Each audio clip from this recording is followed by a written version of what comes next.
Most people who build real wealth do not do it by being smarter than everyone else. They do it by asking one question nobody else bothers to ask. Not, which investment makes the most money? But, which investment makes the most money for me, given my time, my risk, and what I actually want my life to look like in 20 years? Two people can start with identical money, make two completely reasonable decisions, and arrive at completely different destinations. This is that story. And by the end of it, the number you see might change the way you think about money forever. Meet Daniel and Ryan. Same city. Same salary of $55,000 a year. Same $50,000 saved. They have lunch one afternoon and the conversation turns to money. Daniel has been reading about real estate. Ryan has been reading about index funds. Neither has done anything yet. That lunch is where the clock starts. Daniel puts that $50,000 down as a 20% payment on a $250,000 rental property.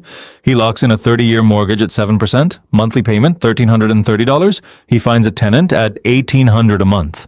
On paper, that is $470 profit every single month before he spends a single dollar on anything else. He drives past the property on the way to work and feels like a landowner.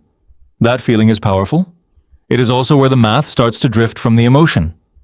Ryan takes his $50,000 and drops it into a total stock market index fund. He sets up $300 a month on autopilot and does almost nothing else. No property, no mortgage, no tenant, no key. His coworkers ask what he is investing in.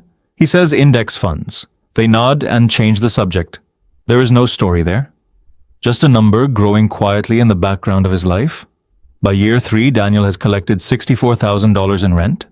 Gross cash flow looks like $17,000, but then reality starts collecting its fee. Property taxes, $3,000 a year.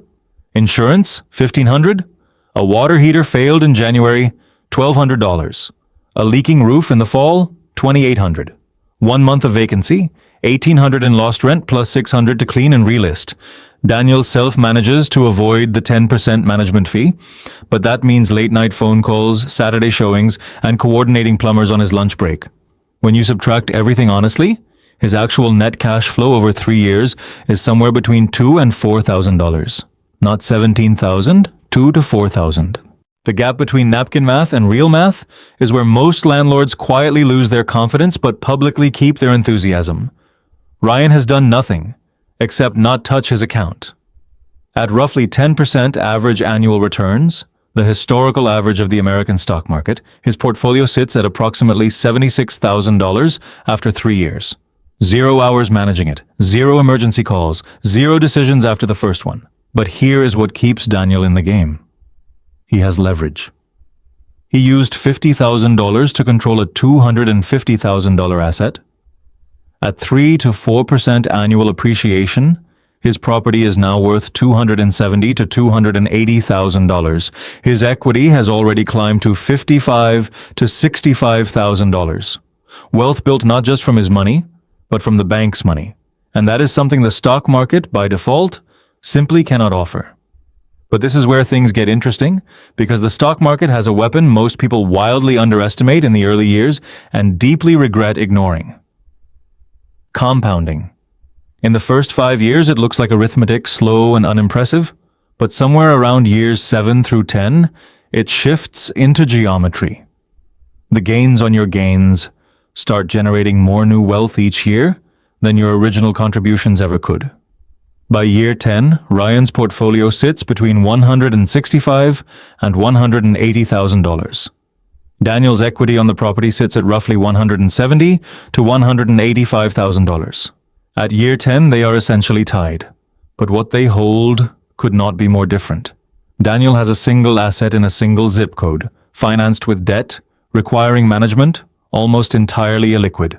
Ryan holds fractional ownership across thousands of global companies with 0 debt attached and an account he can access in 2 business days. By year 20, Daniel's property is worth $450,000 to $500,000. His equity is somewhere between $400,000 and $500,000. But after 20 years of maintenance, repairs, vacancies, roof replacements, HVAC systems, and tenant turnover, his net cash profit above all real costs lands somewhere between $40,000 and $80,000. Real, but far from the passive income story that sells online courses. Ryan's portfolio, with $300 monthly for 20 years at 10%, sits at $420,000 to $460,000. $122,000 of that is contributions. Everything above it is pure compounding. And if Ryan had simply increased his monthly contribution by $200, his portfolio climbs to $550,000 to $600,000 because every extra dollar contributed early does not add linearly. It multiplies across every year that follows. If you walked away thinking index funds always win, you would be making the exact mistake this story is built to prevent. Real estate with the right rent-to-price ratio, managed like a business, using strategies like house hacking or 1031 exchanges, has created more first-generation millionaires than almost any other asset class. The leverage, the depreciation deductions, the tax deferral options, none of that exists in a brokerage account, but the stock market has its own advantage that real estate cannot match. In 2008, the market dropped 37%. In 2020, it dropped 34% in weeks. The investors who survived those crashes with their returns intact were not the ones who picked the right stocks. They were the ones who controlled their own psychology well enough to stay in their seats. What Daniel and Ryan both got wrong was starting with a conclusion instead of a framework. The investors who actually win over 20 years are not the ones who picked the right asset class. They are the ones who picked the right strategy for their own life, stayed consistent through discomfort, and ran the full, honest numbers, not the best case numbers, not the thumbnail numbers, but the complete picture of everything in and everything out. Because the answer that includes everything is the only answer that has ever mattered.